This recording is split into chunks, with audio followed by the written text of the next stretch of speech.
The chill of early October 1918 seeped through the soldiers' uniforms as they prepared to move into the dense, shadowy expanse of the Argonne Forest. It was a forest unlike any other, a tangled wilderness of towering ancient trees, heavy underbrush, and deep ravines that warped sound and swallowed light. For the 554 men of the 77th Infantry Division, this was no ordinary march. It was to be one of the final fiercest pushes of the Great War, an offensive aimed at breaking through German lines entrenched for years. The fog hung low, a damp veil clinging to branches and leaves. Boots sank softly into earth slick with recent rain, the steady crunch muffled by the dense foliage. Overhead, birds stirred uneasily, disturbed by the low hum of whispered orders and the faint thud of distant artillery. Soldiers exchanged quiet glances, each feeling the weight of uncertainty, both fear and determination, to face whatever horrors the forest concealed. Lieutenant James Reynolds, a veteran of previous battles but new to this terrain, scanned the horizon. The trees rose like green walls, unyielding and inscrutable. Maps drawn from aerial reconnaissance offered little comfort. What looked like a straight path on paper twisted into a labyrinth of roots, rocks, and shadow underfoot. Radios crackled sporadically, but signals often faded, swallowed by the thickness around them. As the battalion advanced, the scent of damp earth and decaying wood filled their nostrils, mingling with the metallic smell of weapons. Every snap of twig or rustle of leaves tightened the tension. The men knew the forest was both sanctuary and trap. While it hid them from enemies' eyes, it also isolated them, making communication and movement agonizingly slow and dangerous. Shells exploded with sharp violence nearby, shaking the ground with crushing force. Men flinched instinctively, though they were drenched in a permanent rain of noise and dust by now. Lieutenants barked orders, rallying scattered groups to keep the formation, despite growing claustrophobia and exhaustion. Medics moved swiftly, bandaging wounds with limited supplies, sometimes under fire. Private Samuel O'Connell, recently promoted but barely 20 years old, gripped his rifle tightly. He recalled the final letter he had written to his mother, words now distant memories softened by the forest's oppressive shadow. His thoughts oscillated between desperate hope and a grim understanding that this mission would test the limits of human endurance. Hours turned into a misted haze as the battalion pressed deeper. Radio contact became almost non-existent. The forest hummed with unseen dangers, enemy snipers hidden in thickets, machine gun nests camouflaged among trees. The men advanced by instinct and training, the landscape shifting around them like a living, breathing adversary. Nights were colder, bleak, and long. Fires were small and fleeting, starved of fuel, kept hidden lest their flickering light betray position. Men huddled in cold mud, sharing whispered stories and stolen cigarettes, each breath visible in the icy air. Sleep was a fragile balm, snatched in fits and starts between the piercing sounds of distant artillery and the ever-present crackle of rifle fire. Food and water were rationed severely. Hunger gnawed relentlessly, making muscles ache and minds falter. Drinking from puddles or streams was a risk. Soldiers feared waterborne diseases, but thirst was an unbearable torment. Supplies dwindled faster than expected. Resupply had been cut off by enemy fire. Despite this, acts of courage and kindness flourished amid the hardship. Corporal Michael Hayes recalled risking life and limb to bring scarce water to wounded comrades. Lieutenant Reynolds encouraged men, reminding them of the stakes beyond the forest: freedom, peace, home. These glimmers of humanity shone bright against the brutal canvas of war. Day by day, the battalion's strength drained. Physical fatigue was joined by a growing psychological ordeal: fear, despair, and the burden of watching friends fall in silence. The forest seemed to close in, swallowing men whole, hiding their fates in shadows and mud. When finally the command post attempted to reconnect, all they received was static. On the fifth day, when the relief column broke through bruised trees and shattered earth, the battalion had almost ceased to be. Only 194 men remained alive. Of the rest, many were dead or missing, swallowed into the thick, merciless forest. Official reports later called it a tragic miscommunication amid chaos. Survivors whispered otherwise, of silence where help should have been, of abandonment deeper than any enemy trench. The forest's whisper is still heard today, a haunting echo of courage, sacrifice, and the mystery of men lost to time. The first light of dawn on October 6th did little to lift the heavy gloom engulfing the 77th Infantry Division. The battalion, plunged deep into the tangled heart of the Argonne Forest, faced an ordeal that would test every ounce of their endurance, spirit, and will to survive. The silence from their radios was deafening, a harbinger of isolation more terrifying than any enemy gunfire. The soldiers awoke amidst devastation. Shells had torn the earth, uprooted trees, and shattered any hopeful semblance of a safe perimeter. Morning mist clung to torn uniforms and bloodied faces, weaving an eerie cloak that blurred lines between friend and foe. The cold seeped into bones, gnawing through layers of clothing and resolve, reminding every man of the brutal reality beyond adrenaline. Lieutenant Colonel William Harrison, commanding officer of the battalion, gathered what remained of his companies beneath a broken canopy. His voice, rough from days without rest, carried determination as he sought to rally the men. Orders crackled weakly over unreliable radios, and misinformation spread quickly, a confusing tangle of lost coordinates and changing objectives. The realization dawned painfully. They were surrounded and cut off. Supplies had dwindled dangerously. Rations were reduced to fragments. Hard biscuits shared cautiously. Small sips of rainwater scavenged against all caution. The medical staff, overwhelmed and under-equipped, tended to countless wounds with dwindling bandages and scarce medicine. Infection and exhaustion threatened to claim as many lives as bullets and shrapnel. Private Samuel O'Connell etched a somber entry in his journal. "The hunger gnaws louder than any shell. We fight not only the enemy outside, but the emptiness within." His words became a shared lament among men who, despite fear and fatigue, clung fiercely to survival. The forest around them seemed to close, each shadow a potential threat. German forces, keenly aware of their trapped prey, intensified attacks. Mortar fire bounced off skeletal trees, machine guns raked the underbrush, and infantry advances pressed relentlessly. Each engagement was brutal and chaotic, the dense terrain negating many tactical advantages. Amidst the ceaseless combat, small pockets of humanity flickered. Corporal James Fraser recalled sharing his last pack of cigarettes with a stranger on watch, forging brotherhood in the darkest hours. Medics moved with quiet heroism, sometimes risking life to drag the wounded from exposed positions. Those moments became lifelines, keeping despair at bay. Communication attempts persisted, but the forest's dense layers distorted signals into unintelligible static. Messages traveled hours late or never reached the command. Frustration grew as men realized they were forgotten by the world outside the green abyss. Sleep was a scarce refuge. Men took turns dozing in fits of exhaustion amid broken branches and cold earth, haunted by dreams of home and nightmares of death. The relentless tension frayed nerves as hours bled into one another under artillery's thunderous drum. By the third day, the battalion's strength deteriorated sharply. Casualties, dead, wounded, missing, mounted by the hour. The cold, hunger, and fear began to weigh heavier than the enemy fire. Lieutenant Harrison's report spoke of dwindling ammunition and eroding morale, yet the men held fast to their fractured line, refusing to yield. On the fourth day, a fleeting glimmer arose as a brief, garbled radio message hinted at reinforcements. Hope surged, fleeting and fragile, but as quickly as it came, silence swallowed the promise. Enemy attacks intensified in response, perhaps sensing the battalion's desperation. The grueling fifth day became a crucible. Ammunition reached critical lows. Many men resorted to melee fighting, bayonets flashing in the murky light. The forest was transformed into a battlefield resembling hell itself, explosions ripping through night and frost-dewed leaves, screams blending with gunfire. The men's courage burned brightest here, their final stand seared into the forest's memory. When relief forces finally pierced the enemy lines, they found a shattered battalion.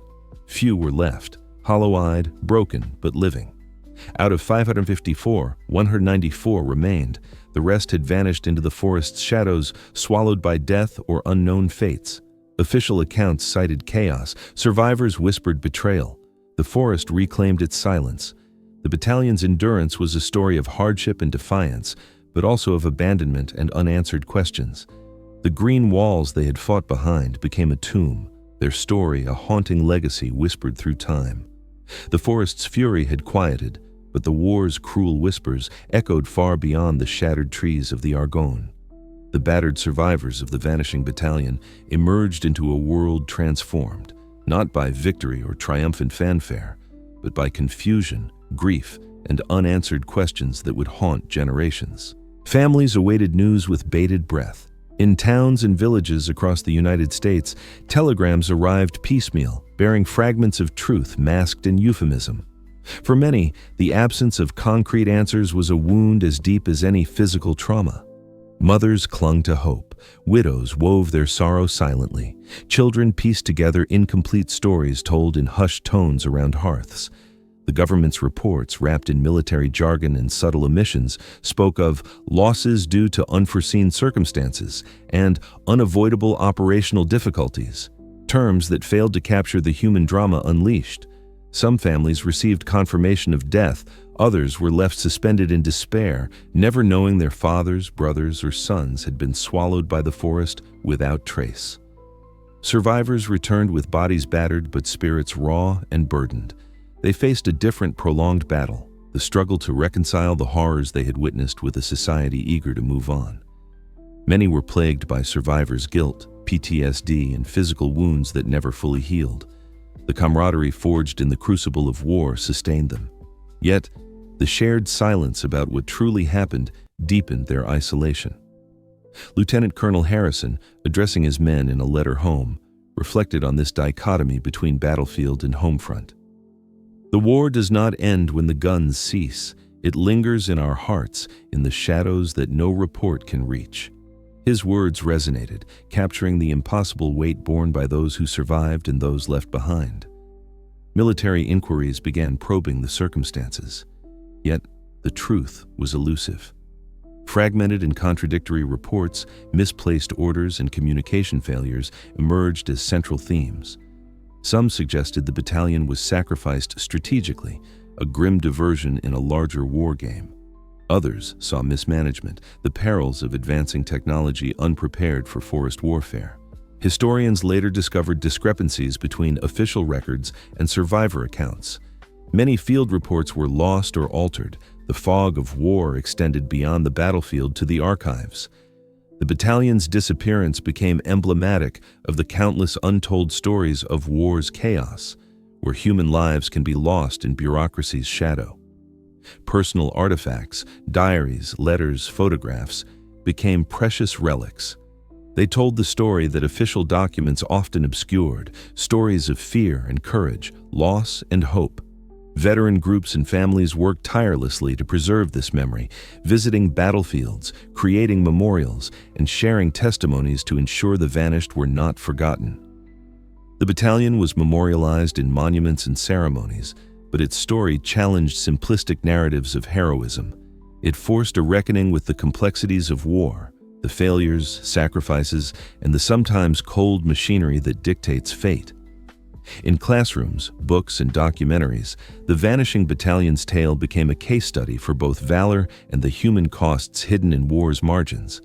Today, ongoing efforts by historians, researchers, and descendants continue to peel back layers of mystery. Modern technology enables forensic examination of battle sites, DNA analysis, and digital archives to fill gaps in the story.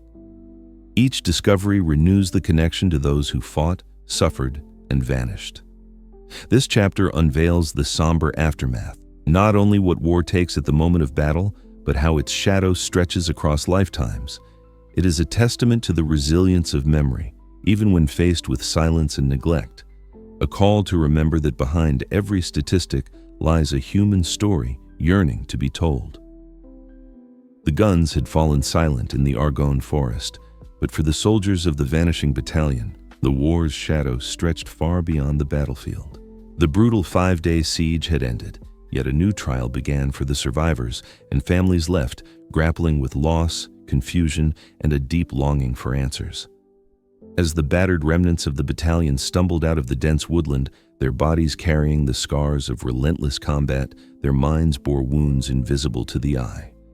The physical pain was accompanied by memories that haunted every waking moment, the screams lost to the forest, the friends who vanished without trace, and the unrelenting silence that followed their desperate pleas for help. The psychological toll was immense. Many survivors retreated into themselves, haunted by the weight of surviving when so many had disappeared. Nightmares became frequent visitors, and survivors' guilt settled heavily, a constant companion. Private Samuel Hart, one of the first to return home to Ohio, described the experience poignantly in a letter to his family. "We fought not only the enemy guns, but the silence that swallowed us whole. Each day in that forest felt like a lifetime. Each night was darker than the last. It's a silence that screams louder than any battle cry." His words echoed through the corridors of veterans' homes and across the grieving towns, capturing the emotional complexity of returning from a battle few truly understood. Meanwhile, across the country, families awaited news with agonizing patience. Telegrams arrived, sometimes weeks too late, bearing terse announcements of death or, worse, indefinite missing status. For the families of the hundreds lost in the forest, uncertainty became a cruel torment. Mothers held on to faded letters, hoping for a miracle. Fathers numbed their anguish with stoic resolve. Children grew up never knowing the fate of their fathers or brothers. The military bureaucracy provided little solace. Official reports spoke cautiously of unavoidable losses and battlefield miscommunications, phrases that failed to convey the human tragedy beneath. Missing personnel lists grew, but answers remained elusive. Some families waited years before receiving confirmation that their loved ones would never return. The absence of graves for many deepened the painful void. Survivors faced their own arduous battles in the post-war world. Wounded physically and emotionally, they struggled to reintegrate into civilian life while carrying the burden of their memories. Veterans' hospitals became sanctuaries and prisons alike. Many turned to support groups, sharing stories that the official histories omitted. Letters and diaries, smuggled out of the battlefield or penned in quiet hours after the war, became precious artifacts, preserving the raw truth. Corporal Henry Davis recounted in his diary the relentless internal conflict. "I carried the weight of my fallen brothers long after the guns stopped. What tortured me more was the silence, the inability to tell the whole story, to have the world know what we endured." His words resonate as a testament to the invisible wounds of war. At the heart of this silence lay a web of miscommunications. Post-war investigations uncovered tangled, contradictory messages that left the battalion isolated and vulnerable. Commanders received fragmented reports. Orders failed to reach those who needed them most. Some analysts proposed that the battalion was used strategically as a decoy, a naval diversion at terrible human cost. The possibility that the soldiers had been knowingly sacrificed sent shockwaves through military and public discourse. Historians delving into archival scars and battlefield relics pieced together these fragmented realities. They uncovered stories of bravery shadowed by operational failures, of command decisions made in confusion and fear. These narratives challenged the sanitized and often glorified accounts of war, revealing the fragile balance between heroism and tragedy. Family members and veterans formed coalitions devoted to remembrance and advocacy. They gathered the scattered threads of history, letters, photographs, eyewitness accounts, preserving the battalion's legacy from oblivion. Battlefield trips, memorial ceremonies, and oral history projects crystallized their mission to ensure that the sacrifices were neither forgotten nor trivialized. The Argonne Forest itself, nature's reclaiming of the battlefield, became a somber guardian of secrets. Trees grew over trenches, earth-covered craters once churned by battle. But beneath the quiet canopy, fragments of uniforms, spent shell casings, and personal effects continued to surface, silent witnesses to the sacrifice and mystery. Public memory embraced this paradox, the Vanishing Battalion, as both a symbol of ultimate sacrifice and a cautionary tale of war's chaos. Scholars debated the ethical dimensions. Policymakers studied its lessons for battlefield communication and troop protection. Its story found place in documentaries and history books, but also in personal reflections and elegies. This chapter exposes the profound human struggle beyond the battlefield, grief compounded by uncertainty, the laborious fight for recognition, and the power of memory as resistance to erasure. The Vanishing Battalion story transcends statistics. It is about men whose lives were interrupted, families left bereft, and history's ongoing dialogue with truth. In the following chapter, we will explore the battalion's enduring legacy, how this forgotten tragedy reshaped military thought, inspired memorialization, and continues to affect the descendants and historians who seek closure amidst unanswered questions. The forest had fallen silent. The echo of artillery shells no longer reverberated through the twisted trees of the Argonne. The war that had consumed millions of lives across Europe was drawing to a close. Yet, for the families, survivors, and descendants of the Vanishing Battalion, the silence was anything but peaceful. It was a haunting void filled with unanswered questions, unresolved grief, and a desperate hunger for truth that would stretch across generations. When the survivors, those 194 shattered souls, emerged from the forest's embrace on that cold October day in 1918, they carried more than physical wounds. Their eyes held the weight of unspeakable horrors, comrades swallowed by mud and darkness, cries for help lost in the suffocating thickness of the forest, and the brutal realization that help had never truly come. These men, once proud soldiers filled with youthful vigor and patriotic duty, returned as ghosts of their former selves, hollow, broken, and forever changed by what they had endured. The physical wounds would heal, though many carried scars that marked them for life. Shrapnel embedded deep in muscle and bone, limbs lost to enemy fire or gangrene, faces forever marked by burns and cuts. These were the visible reminders of war's savagery. But the invisible wounds, the nightmares that jolted them awake in cold sweats, the paralyzing fear that gripped them at sudden loud noises, the crushing guilt of survival when so many had perished. These wounds festered in silence, hidden beneath stoic facades expected of heroes returning home. Private Samuel Hart, one of the youngest survivors at just 19 years old, would later describe the torment of returning home to Ohio. "My mother embraced me with tears of joy," he wrote in a letter years later, "but I felt nothing. I was numb. How could I celebrate when I left behind so many in that cursed forest? Every night I see their faces, hear their screams. The war may have ended for the world, but for me, it never stopped." His words became a tragic refrain, echoed by countless other veterans struggling to reconcile the hell they had witnessed with the peaceful world that surrounded them. Families across America waited with bated breath for news that often never arrived. In small towns and bustling cities alike, telegrams became harbingers of dread. Some families received terse notifications, "Killed in action." Others received even more agonizing messages, "Missing in action." For these families, the absence of certainty was a unique torture. Without bodies, without graves, without confirmation, they existed in a liminal space between hope and despair. Mrs. Eleanor Thompson of Pennsylvania waited for news of her son, Corporal James Thompson, for 3 agonizing years. Every knock on the door sent her heart racing. Every letter delivery brought fresh hope, followed by crushing disappointment. She kept his room exactly as he had left it, his childhood toys arranged carefully on shelves, his military uniform hanging in the closet, freshly pressed and ready for his return. Neighbors whispered their sympathy, but she refused to accept condolences. "He's not gone," she would insist, her voice trembling with defiant hope. "He's just delayed." It wasn't until 1921, when official records were finally updated and his status changed from missing to presumed dead, that she allowed herself to grieve.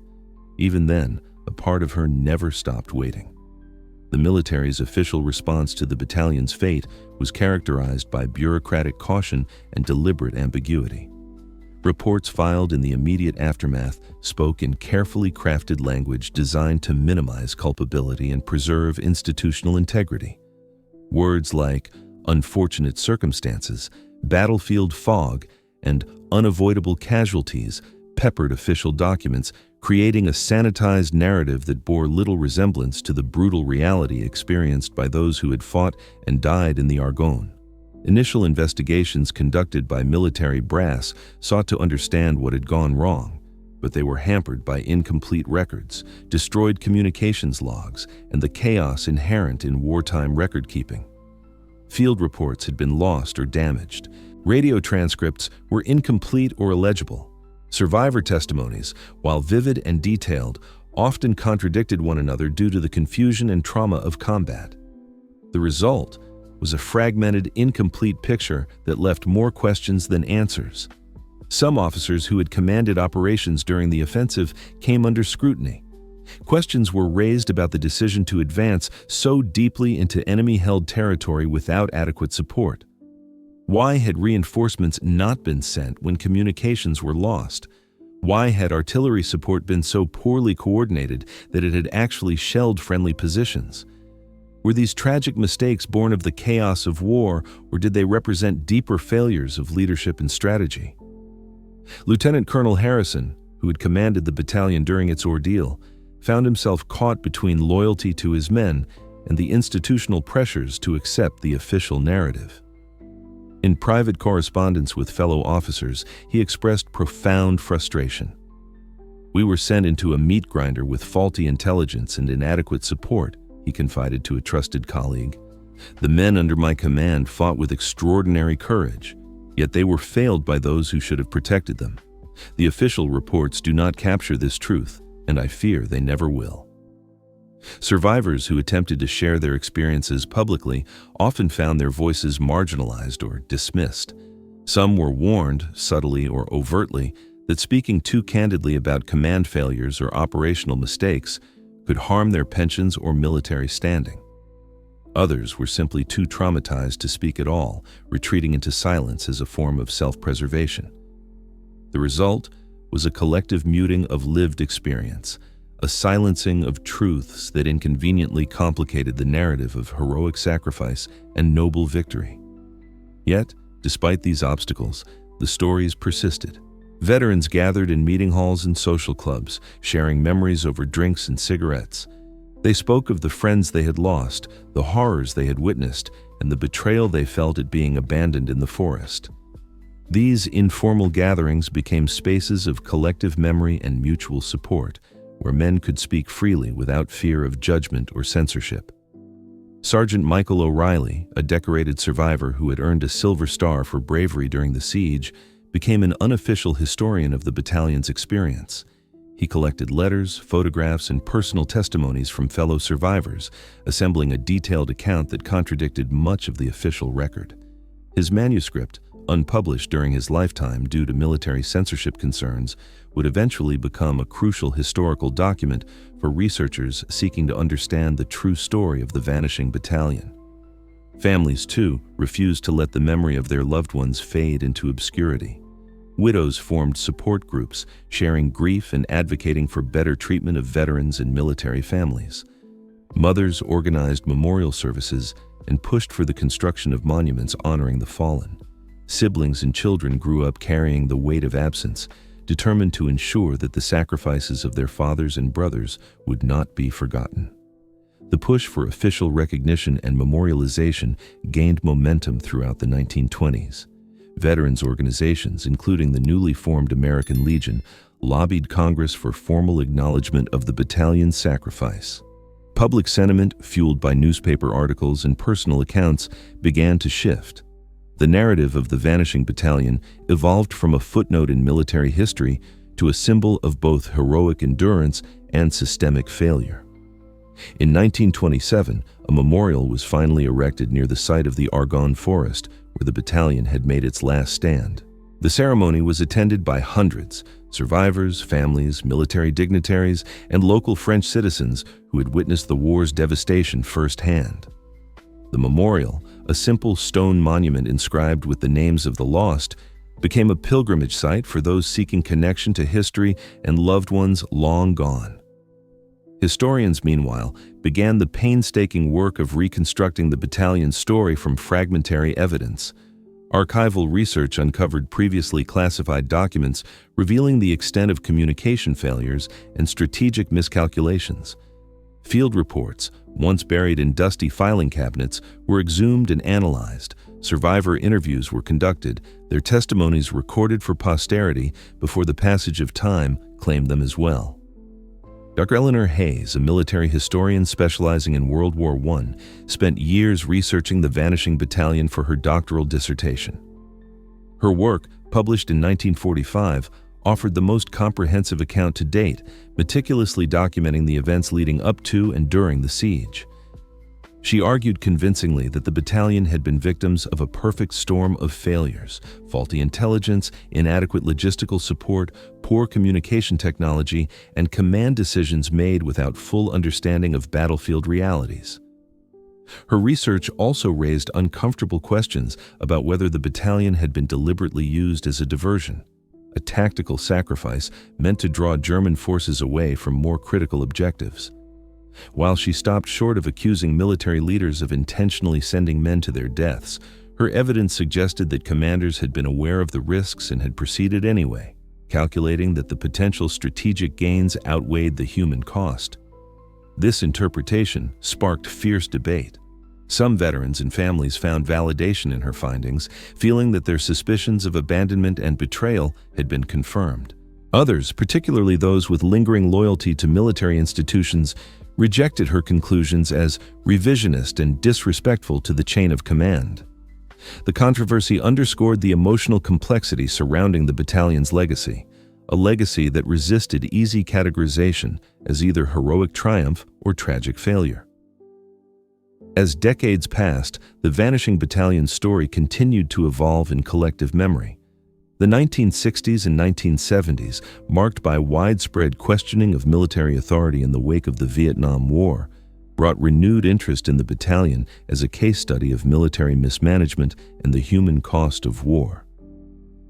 Scholars revisited the events with fresh critical perspectives, analyzing them through lenses of class, leadership failure, and the ethics of wartime decision-making. Technological advancements also opened new avenues for understanding. Battlefield archaeology emerged as a discipline, and teams of researchers began excavating sites in the Argonne Forest. They unearthed artifacts, spent shell casings, fragments of uniforms, personal effects like letters and photographs that provided tangible connections to the past. In some cases, they discovered remains of soldiers whose bodies had never been recovered, finally bringing closure to families who had waited generations for answers. DNA technology revolutionized this process. In the 1990s and 2000s, advances in genetic analysis allowed researchers to identify remains with unprecedented accuracy. Several soldiers from the Vanishing Battalion were positively identified and, with great ceremony, given proper burials with full military honors. These events were deeply emotional, often attended by descendants who had grown up hearing stories of grandfathers or great-uncles lost to the forest's darkness. The battalion's legacy also influenced military doctrine and practice. The lessons learned from the Argonne disaster, the critical importance of reliable communications, the dangers of overextension without adequate support, the need for better intelligence and coordination, were incorporated into training programs and strategic planning. Future generations of military leaders studied the Vanishing Battalion as a cautionary tale, a reminder that even the bravest soldiers cannot overcome systemic failures at higher levels of command. Public memory continued to be shaped by cultural representations. Books, documentaries, and even films explored the battalion's story, each offering different interpretations and emphases. Some portrayed it as a straightforward tale of heroism under impossible odds. Others highlighted the tragic failures that led to the disaster. Still others focused on the aftermath, the struggles of survivors and families, the fight for recognition, and the ongoing quest for truth. The internet age brought new dimensions to remembrance.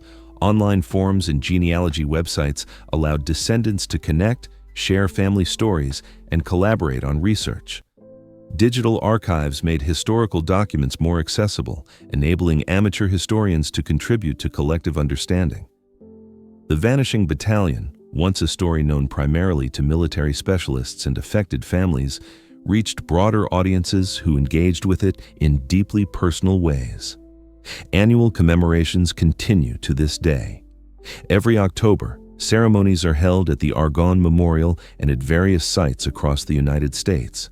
Veterans groups, historical societies, and descendants gather to honor the memory of those who fought and died. These events are solemn yet celebratory, acknowledging both the tragedy of loss and the enduring power of memory to connect past and present.